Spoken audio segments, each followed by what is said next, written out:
Auzubillahiminash-shaytanir-rajim. Bismillahir-rahmanir-rahim. Dear students, Assalamu alaikum. Today we are going to start our new lesson, and the topic of today's lesson is definitely passive voice. और passive voice कौन से हैं आपके पास? perfect के passive voice हैं. हमने 6 rules के अंदर पढ़ा था, जितने भी परफेक्ट होंगे परफेक्ट के अंदर एक वर्ड बीन का एडिशन होगा, राइट. हम एक आज सेंटेंस लिख के उसको ट्रांसलेट करते हैं. Then I will tell you to how to change an active into passive. ठीक है, कि एक एक्टिव को पैसिव में चेंज कैसे करना है. सपोज आपके पास एक सेंटेंस है, the milk man has milk the cow.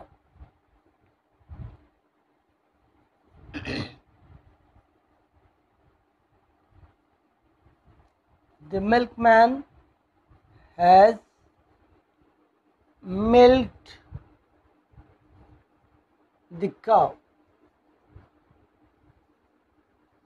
मतलब क्या हुआ कि गवाले ने गाय का दूध दोहा है, या गवाला गाय का दूध दोह चुका है, यानी उसका दूध निकाल चुका है गवाला.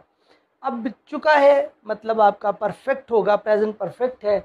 और इंग्लिश का अगर सेंटेंस लिखा हो, आपके पास बहुत से सेंटेंस हो, नॉट ओनली के आपके पास प्रेजेंट परफेक्ट ही हो, आपके पास कोई भी टेंस का आपके पास सेंटेंस हो, तो अब आपको जजमेंट करना सबसे पहली जो आपकी समझ लें कि जो ज़रूरत है किसी पैसिव एक्टिव को पैसिव में चेंज करने के लिए, वो ये है कि जजमेंट ऑफ टेंस. आपको टेंस की जजमेंट हो. तो ये चूँकि हम पढ़ रहे हैं change of voice under the rule present perfect tense, present perfect के जुमले हैं जिनको आपने पैसिव में चेंज करना है. तो अब आपको कैसे डियर स्टूडेंट्स पता चला कि ये प्रेजेंट परफेक्ट ही है? क्योंकि सब्जेक्ट के बाद आपका हैज़ या हैव लगा हो अगर हेल्पिंग वर्ब, तो वो आपका प्रेजेंट परफेक्ट होता है और साथ में फॉर्म थर्ड वर्ब की लगी हो, थर्ड फॉर्म ऑफ वर्ब हो. तो जब आपने ऐसे सेंटेंस को यानी प्रेजेंट परफेक्ट के सेंटेंस को आपने पैसिव में चेंज करना है, तो डेफिनेटली वो जो कॉमन रूल्स हैं वो तो वही होंगे. ठीक है, ये सबसे पहले जो आपने जज करना है, आपने जज कर लिया कि आपका टेंस कौन सा है. उसके बाद सेकंड ये है कि इसमें आपने सब्जेक्ट मालूम, आपको पता होना चाहिए सब्जेक्ट कौन सा है. आपको फिर उसके बाद वर्ब का पता हो, और वर्ब के बाद आपको ऑब्जेक्ट का इल्म हो कि ऑब्जेक्ट क्या है, काम किस पे हुआ है. जब आपको ये तीनों चीज़ें पता चल गई, अब आपने क्या करना है कि आपने ऑब्जेक्ट को सब्जेक्ट में चेंज करना है. ये आपका ऑब्जेक्ट है, इसको सब्जेक्ट की प्लेस पे लिख दीजिए. दिखाओ आप लिख देंगे दिखाओ. दिखाओ के बाद अब आपने हेल्पिंग वर्ब जो है वो देखना है. हेल्पिंग वर्ब आपका डेफिनेटली हैज़ है.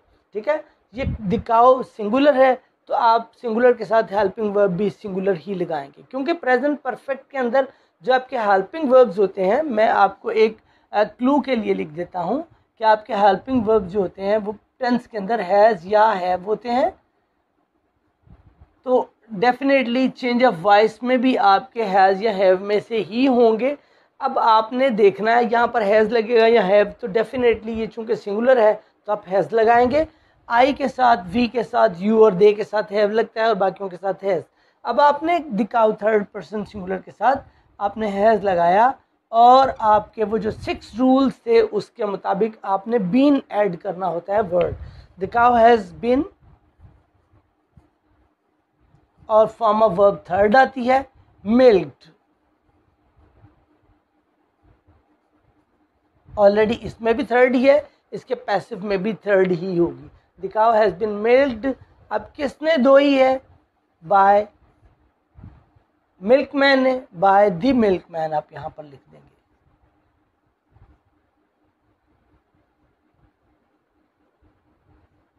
The cow has been milked by the milkman, यानी गवाले ने गाय को दोहा. गाय गवाले से दोही गई, गाय गवाले से दोही गई, यानी गाय का दूध गवाले से निकाला गया, उसकी मदद से निकाला गया, राइट. अब आपने क्या किया था? आपने अपने ऑब्जेक्ट को सब्जेक्ट की जगह पे लिखा, ये सब्जेक्ट बन गया, और उसके बाद आपने हैज़ बीन या हैव बीन हेल्पिंग वर्ब लगाया. देन आपने थर्ड फॉर्म ऑफ वर्ब लगाई, फिर बाय लगाकर आपने ऑब्जेक्ट कर दिया, सब्जेक्ट को आपने ऑब्जेक्ट बना दिया। ठीक है, तो इस तरह से आपका जो फार्मूला होगा वो डेफिनेटली यही है कि चेंज आपने ऑब्जेक्ट को सब्जेक्ट में करना है, सब्जेक्ट को ऑब्जेक्ट में चेंज करना है, हेल्पिंग वर्ब हैज़ बीन या हैव बीन लगाना है इसको देखते हुए, और उसके बाद थर्ड फॉर्म ऑफ वर्ब, और जो ऑब्जेक्ट नया बना है यानी सब्जेक्ट को जो ऑब्जेक्ट बनाया है उससे आपने पहले बाय लगा देना। ठीक है। अगर नेक्स्ट आपका सेंटेंस हो she cooked food, present perfect, she has cooked food, she has cooked food, उसने खाना पका लिया है या वो खाना पका चुकी है। अब आपने इसको पैसिव करना है तो डेफिनेटली वही आपको पहले सब्जेक्ट का मालूम होना चाहिए, उसके बाद वर्ब का मालूम होना चाहिए, कुक वर्ब है और देन आपका ऑब्जेक्ट फूड है। तो अब आप ऑब्जेक्ट को सब्जेक्ट की जगह लिखेंगे, इसको यहाँ पर द फूड, फूड के बाद हैज़ बिन, फूड के साथ हैज़ लगेगा या हैव, तो डेफिनेटली हैज़ लगेगा, जो लगा हुआ है वही लगेगा। अगर ये यहाँ पर आपका सब्जेक्ट आई होता, ठीक है, तो ऐसी सूरत में आपने इसको हैव लगा देना। तो वो भी मैं आपको एक एग्जांपल लिख देता हूँ। वैसे फूड हैज़, उसके बाद बिन लगाएंगे, food has been cooked bye she, को आपने ऑब्जेक्टिव बनाना है यहाँ पर लिखकर, तो शी को आप हर बनाएंगे यानी खाना उससे पकाया जा चुका है, या आपने शी को हर बना दिया। ठीक है। अगर अब आप देखिएगा आई होता, ठीक है, सपोज मैं आपको यहाँ पर एक एग्जांपल लिख देता हूँ। अगर है आई हैव कुक्ड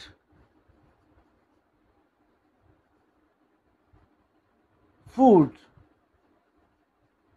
अब देखिएगा यहाँ पर ये हैव था, इसके साथ चेंज क्या होगी, अब आपने ऑब्जेक्ट को सब्जेक्ट की जगह लिखा तो क्या हो गया फूड। अब आपने फूड को देखते हुए हैज़ लगाना है ना कि हैव। ये अब हैव को आपने हैज़ में चेंज क्यों किया, क्योंकि आपका जो ऑब्जेक्ट था जब आपने सब्जेक्ट बनाया वो सब्जेक्ट आपका थर्ड पर्सन सिंगुलर है, तो आपने इसको हैज़ लगा दिया, और वैसे ही जैसे बीन लगाते हैं आपने इन एडिशन बीन कर दिया और कुक्ड लिख दिया बाय, और सब्जेक्ट को अब आपने ऑब्जेक्ट बनाना है। आई की मफूली हालत ऑब्जेक्टिव केसेस का मी होगा, food has been cooked by me, खाना मुझसे पकाया गया, मैंने खाना पकाया, खाना मुझसे पकाया गया, तो food has been cooked by me. इस तरह से आपका एक्टिव पैसिव में चेंज हो गया, राइट। ये आपने एक्टिव को पैसिव में चेंज किया, यहाँ भी आपने एक्टिव को पैसिव में चेंज कर दिया, और ये भी आपने एक्टिव को पैसिव में चेंज कर दिया। You have tested my eyes, next sentence आपके पास है, सपोज यू हैव, आप किसी डॉक्टर से बात कर रहे हैं और डॉक्टर कह रहे हैं कि आपने मेरी आंखें चेक की थी, आपने मेरी आइज का एग्जामिन किया था, आप कह रहे हैं यू हैव टेस्टेड, या एग्जामिन भी कर सकते हैं, टेस्टेड माई आइज। अब ये अब आपका एक्टिव था, ठीक है, एक्टिव वॉइस है। अब आप इसको पैसिव में चेंज कर रहे हो, तो अब आपने क्या करना है, ये सब्जेक्ट है, ये आपका वर्ब है, और ये आपका माई आइज जो है वो आपका ऑब्जेक्ट है। ऑब्जेक्ट को आप यहाँ पर ले आएंगे शुरू में, और आप लिखेंगे कि मेरी आंखें आपसे चेक की गई, माई आइज, ये ऑब्जेक्ट को यहाँ ले आए, माई आइज। अब माई आइज प्लूरल है, तो आप प्लूरल के साथ हेल्पिंग वर्ब हैव ही रहने देंगे, माई आइज हैव, और साथ में बिन का इजाफा कर देंगे, my eyes have been tested, third form, tested by, और ये यू है, यू का ऑब्जेक्टिव केस यू ही होता है, इसमें चेंज नहीं आती। जैसे शी को हर होता है, ही को हिज होता है, हिम होता है ऑब्जेक्टिव केस, तो आई का मी होता है, दे का ऑब्जेक्टिव केस देम होता है, लेकिन यू का ऑब्जेक्टिव केस जो है वो आपका यूँ ही रहेगा, इसमें चेंज नहीं आएगी डियर स्टूडेंट्स। तो ये आपका तरीक़ा है कि जिस तरीके से आप अपने प्रेजेंट परफेक्ट टेंस के सेंटेंसेस को एक्टिव से पैसिव में तब्दील कर सकते हैं। तो ये आज आपने लर्न किया।